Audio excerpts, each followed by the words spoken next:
여러분 안녕하십니까? 대구 경북 소식 전해드립니다. 헌정 사상 최다 의원이 발의한 달빛 고속철도 특별법안이 국회 통과를 앞두고 막판 진통을 겪고 있습니다. 어제 국회교통위 법안심사소위가 줄다리기 심사를 벌였지만 끝내 정부와 견해차를 좁히지 못했습니다. 여야는 내일 다시 심사를 진행해 국토위 전체 회의에 상정할 예정인데요.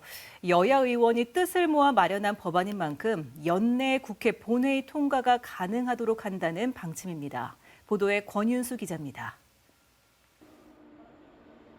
헌정사상 가장 많은 261명의 의원이 공동 발의한 달빛 고속철도 특별법안. 국회 국토교통위 법안심사소위가 어제 오후 늦게까지 심사했지만 정부가 조문을 계속 고치자고 요구했습니다. 기획재정부는 예비 타당성 조사 면제 부분을 또 문제 삼았고 예타를 신속히 추진한다는 중재안으로 바꾸자는 제안이 나왔지만 대구시가 예타 면제가 핵심이라며 물러서지 않았습니다. 단선으로 할지 복선으로 할지도 핵심 쟁점이었습니다. 줄다리기 끝에 단선으로 하되 복선 건립에 대비한 땅을 마련해 놓자는 중재안이 나왔지만 이번엔 국토교통부가 거부했습니다. 복선 부분, 이 부분은 대구시라든지 아니면 광주시도 절대 물러서지 못하는 어떤 그런 사안이다 보니까 정부 부처에서 참 난감해야 하는 거예요. 결국 여야 의원들은 내일 오전 법안 심사를 위한 회의를 다시 열기로 했습니다. 마지막 회의임을 통보하며 정부 측에 중재안을 가져오라고 했습니다. 법안 소위 심사를 빠르게 끝낸 뒤 국토위 전체 회의에 상정해 통과시킨다는 계획입니다. 그렇게 해야 27일 법제사법위원회를 거쳐 28일 본회의 통과가 가능하기 때문입니다. 최상목 기획재정부 장관 겸 경제부총리 후보자를 대상으로 한 인사청문회에서도 달빛 고속철이 도마 위에 올랐습니다. 주호영 의원은 국토 균형 발전을 위해 추진하는 사업은 경제성을 따져선 안 된다며 예타 면제를 강하게 주장했습니다. 수도권 중심으로 너무 발전하고 있고 그다음에 지역 어떤 이 갈등 문제도 있고 해서 이 달빛 철도는 어떤 방식으로든지 결론을 내고 해야 되는 것 아닌가. 17년째 묵혀왔고 대통령 공약이고. 또 예타가 통과된 것 중에서 또 그렇지 않은 것도 있을 테니까 그런 전체적인 거에 대해서 제도를 저희가 좀 면밀히 봐서 그걸 어떻게 하면 가장 합리적으로 만들어 나갈 수 있을지를 고민해 보겠습니다. 오랜만에 여야가 뜻을 모아 마련한 법안이 정부라는 암초를 만난 가운데 연내 국회 통과의 분수령이 될 마지막 법안 심사 소위에 이목이 쏠리고 있습니다. MBC 뉴스 권윤수입니다. 오늘 새벽 대구현 금은방에 복면 강도가 침입해 귀금속을 훔쳐 달아났습니다. 오토바이로 출입문을 부수고 침입했는데 귀금속을 훔치고 도주하기까지 1분밖에 걸리지 않았습니다. 조재한 기자입니다. 오늘 새벽 대구 달서구의 한 전통시장. 복면을 한 건장한 체격의 남성이 오토바이에서 내립니다. 금은방 안을 이리저리 살펴본 뒤 다시 주변을 둘러봅니다. 그러더니 오토바이를 타고 금은방 출입문을 그대로 들이받습니다. 잠금 장치가 부서진 출입문을 열고 들어가 진열대를 부수고 손에 잡히는 대로 귀금속을 챙겨 나옵니다. 남성은 현장을 떠나는가 싶었는데 다시 금은방으로 들어가 금품을 더 챙겨 나옵니다. 출입문을 부수고 금품을 훔친 뒤 달아나기까지 1분밖에 걸리지 않았습니다. 사설 경비업체가 현장에 출동했지만 절도범은 이미 현장을 떠난 뒤였습니다. 경찰 조사 결과 범행에 쓰인 오토바이는 도난당한 것으로 확인됐습니다. 시장이고 사람들이 많이 타는 데거든요. 오토바이도 나무 세비타 같은 세비 갖고 그걸 타고 와서 했다는데. 절도범은 금고가 아닌 진열대에 있던 귀금속 2천만 원어치를 훔친 것으로 조사됐습니다. 경찰은 비슷한 수법으로 범죄를 저지른 동종 전과자를 대상으로 조사를 벌이는 한편 범행 현장 주변 CCTV를 분석해 달아난 범인을 쫓고 있습니다. MBC 뉴스 조재한입니다. 대구지검 서부지청 형사 2부는 고객 명의를 도용해 거액을 대출받은 혐의로 휴대전화 대리점주를 구속 기소했습니다. 검찰에 따르면 이 점주는 지난 2018년부터 최근까지 대구 달서구에서 휴대전화 대리점을 운영하면서 알게 된 고객 8명의 명의로 휴대전화를 개통한 뒤 6억 7천여만 원을 대출받아 가로챈 혐의를 받고 있습니다. 휴대전화 개통을 위해 고객이 제시한 신분증이나 가족관계 증명서 등을 통해 개인정보를 빼내 휴대전화를 새로 개통한 뒤 비대면 인터넷 뱅킹을 통해 대출을 받은 것으로 드러났습니다. 경주시의회는 오늘 본회의를 열고 올해 추경안과 조례안을 의결했습니다. 시정 질문에 나선 의원들은 경주시 공모사업의 문제점과 사후 관리 방안 등을 집중적으로 따졌습니다. 임재국 기자 보도합니다. 경주시의회는 올해 마지막 정례회를 열고 2조 220억 원 규모의 제3회 추경 예산안과 기금 운용 계획 변경안을 확정했습니다. 일반 회계는 484억 원이 감액된 1조 7,140억 원이며 특별 회계는 74억 원이 정액된 3,080억 원으로 편성하였습니다. 국민권익위원회 권고에 따라 의원들이 구금이나 출석 정지 등 징계를 받을 경우 의정 활동비와 월정 수당 지급을 제한하는 조례안도 통과시켰습니다. 시정 질문에 나선 의원들은 경주시의 무리한 공모사업 추진과 사후관리 부실, 의회 보고 절차 준수 등에 대해 집중적으로 따졌습니다. 특히 공모사업 총사업 비중 12 부담액이 15%가 넘는 예산이 투입됨에도 불구하고 일부 공모사업의 경우 우리 시의 발전을 위해 고민하고 계획된 사업이라기보다 사전에 사업의 타당성과 효과성을 충분히 고려하지 않고 시 전체 공모사업에 대해서 재정운용팀이나 아니면은 다른 방법으로든 해서 정기적으로 사업 진행 상황 점검과 관리하고 또 집행 부진 원인 진단과 대책 수립도 하고 해서 경주시는 지난해 신설한 재정운용팀을 통해 공모사업 적합성과 사전 검토를 거치고 있으며 공모사업 전에 의회와 소통을 강화하기로 했습니다. 제도를 충분히 활용하여 시설물 관리비 등 고정비용 증가로 미래에 무리한 예산 운영이 되지 않도록 공모사업 관리 책임을 운영. 의원들은 용광내거리 교통체계 변경으로 정체가 극심해지고 있다며 대책을 물었고 경주시는 우회전 신호 시간을 늘렸고 내년엔 용광내거리 일대 산업로를 대폭 확장하기로 했습니다. 한편 경주시 의회는 이강희, 한순희, 김소연 의원의 시정 질문을 끝으로 올해 의사 일정을 모두 마무리합니다.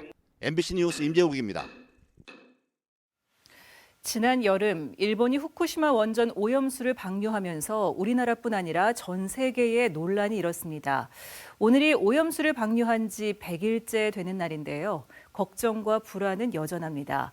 일본은 내년 초 4차 방류를 할 예정인데 대구 지역 환경단체들이 일본 정부뿐 아니라 일본을 대변했다고 비판받는 우리 정부도 규탄하고 나섰습니다. 박재형 기자입니다.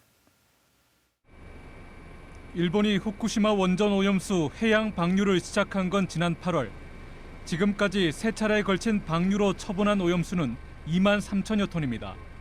30년 동안 오염수 130만여 톤을 단계적으로 바다에 방류할 계획입니다. 오염수 방류 100일째인 오늘 대구 지역 환경단체 등은 일본의 방사성 핵오염수 해양 투기를 규탄했습니다. 방류까지 처분한 방사성 오염수는 총 23,400톤입니다. 도쿄전력은 내년 2월 말에 4차 방류까지 오염수 31,200톤을 바다에 내보낼 계획이라고 합니다. 국민들의 먹거리 안전과 밀접한 문제인데도 윤석열 정부가 일본의 입장을 대변했다는 성토도 이어졌습니다. 이 정권 이 문제 계속 방관한다면 언젠가 시민들의 큰 심판 받을 것을 제가 예고드리면서 오염수 방류가 처음 시작될 당시 수산물 안전에 대한 불안은 걷잡을 수 없이 확산됐습니다. 방류 석 달이 지나는 동안 아직까지 수산물 생산과 유통 단계 등에서 특별한 영향은 확인되지 않고 있습니다. 내년부터는 삼중 수소 분석 장비를 통한 검사도 진행될 예정입니다. 하지만 걱정은 여전하고 불안은 가시지 않고 있습니다. 일본이 방류한 오염수는 보관 중인 1000여 개 오염수 가운데 16개 분량에 불과하고 오염수 방류가 예고한 30년보다 더 걸릴 수 있다는 예측도 나오고 있기 때문입니다. 그 영향을 단정하기 이르다는 얘기입니다. 아무리 희석을 하더라도 그 양이 많아지면 계속해서 축적이 될 것이기 때문에 어류의 오염은 더 심각해질 수밖에 없다. 원전 오염수 영향에 대한 논란이 끊이지 않는 가운데 대구 지역 환경단체 등은 내년부터 일본 해고염수 방류 저지를 위한 더 강력한 행동에 나서기로 했습니다. MBC 뉴스 박재영입니다. 저출생에 따른 학령 인구 감소로 경상북도에서도 휴원을 하거나 문을 닫는 유치원이 해가 갈수록 늘고 있습니다. 하지만 교육 여건이 좋은 경북도청 신도시는 대학 입시 못지않은 유치원 입학 전쟁이 벌어지고 있다고 하는데요. 인구 소멸이 낳은 빛과 그림자, 엄지원 기자가 보도합니다. 예천군 효자면의 유일한 초등학교. 아직 겨울방학도 아닌데 이 학교 병설유치원 교실이 굳게 닫혔습니다. 원화 모집이 한데 올해 3월부터 휴원 중입니다. 내년 상황은 나아질까? 최근 유치원 일반 모집이 끝났지만 휴원 기준인 원화 2명을 채우지 못하면서 내년에도 휴원이 확정됐습니다. 그만큼 아이가 없다는 이야기입니다. 인구 1000여 명이 살고 있는 효자면에는 2년 전을 끝으로 출생아가 없습니다.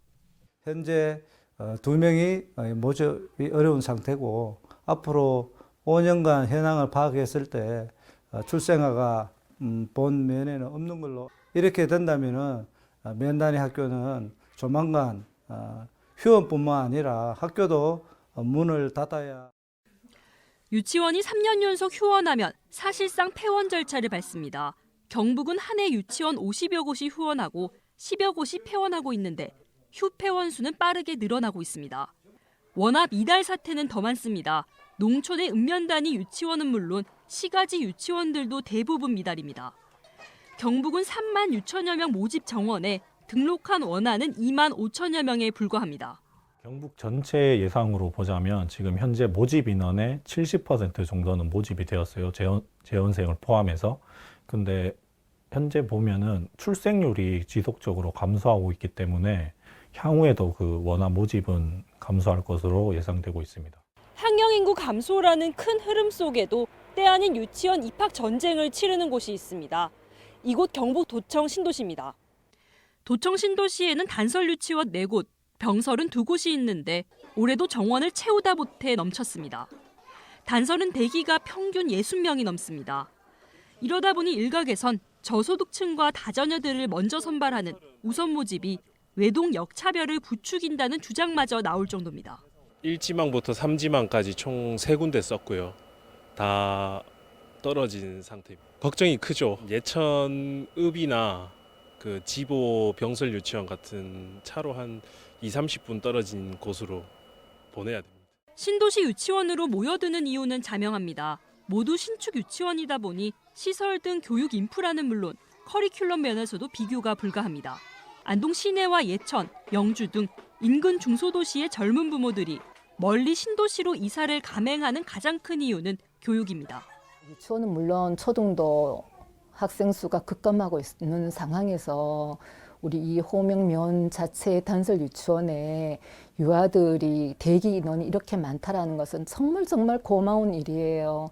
진짜 감사할 일인데 안타깝고 미안한 것은 이 인원을 다 수용하고 싶어요. 수용하고 싶은데 증설할 공간이 안 나오는 거예요. 이렇듯 저출생 고령화로 교육과 병원, 상권, 편의시설 등 정주 여건을 중심으로 사람이 모이고 빠지는 빈익빈 부익부, 공간의 양극화 현상은 날로 심각해질 것으로 보입니다. MBC 뉴스 엄지연입니다. 울진 해양경찰서는 어제 오후 3시 34분쯤 울진 사동항 동방 16해리 해상에서 침수 중이던 5.5톤급 자망어선에서 승선원 3명을 구조했다고 밝혔습니다. 울진 해경은 경비함정 3척을 투입해 구조 활동을 벌였고 승선원들을 대상으로 어선 침수 사고 원인을 조사하고 있습니다.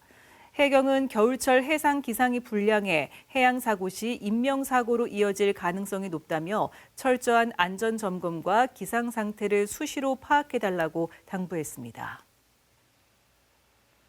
경상북도가 글로벌 기업 간 거래 플랫폼 알리바바닷컴과 도내 기업 수출입과 항공 물류 활성화를 위한 업무 협약을 체결했습니다. 알리바바닷컴은 이번 협약을 통해 경상북도와 항공화물 정책 논의를 이어가고 도내 수출 기업의 알리바바닷컴 입점과 해외 판로 개척도 지원할 예정입니다. 한편 경상북도는 최근 국제 물류 포럼에서도 알리바바 그룹의 동남아 지역 자회사와 업무 협약을 체결하는 등 알리바바 그룹의 글로벌 권역 물류센터 유치에 힘을 쏟고 있습니다. 비수도권 구단 가운데 롯데 자이언츠에 이어서 두 번째로 많은 시즌 84만 명이 홈구장을 찾은 삼성 라이온즈가 낮은 순위에도 창단 이후 경기당 평균 관중 최다를 기록했습니다. 지난 2016년 대구 삼성 라이온즈 파크 시대를 연 삼성은 개장 첫 해 평균 관중 11,825명을 기록하며 창단 첫 경기당 평균 만 관중을 돌파했습니다. 2년 연속 9위를 기록한 뒤 2018 시즌 다시 한번 평균 관중 10,000명을 넘긴 삼성은 이번 시즌 리그 평균보다 많은 11,912명이 경기장을 찾았는데 평균 홈 관중 10,000명을 돌파한 건 2016년과 2018년에 이어서 올해까지 3시즌뿐입니다. 포항시 고향사랑 기부제 참여자의 42.5%가 답례품으로 과메기를 선택하는 것으로 나타났습니다. 포항시는 지난 11월부터 과메기가 답례품으로 추가 선정된 이후 과메기가 그동안 답례품으로 가장 인기를 끌었던 포항사랑 상품권을 앞질렀다고 밝혔습니다.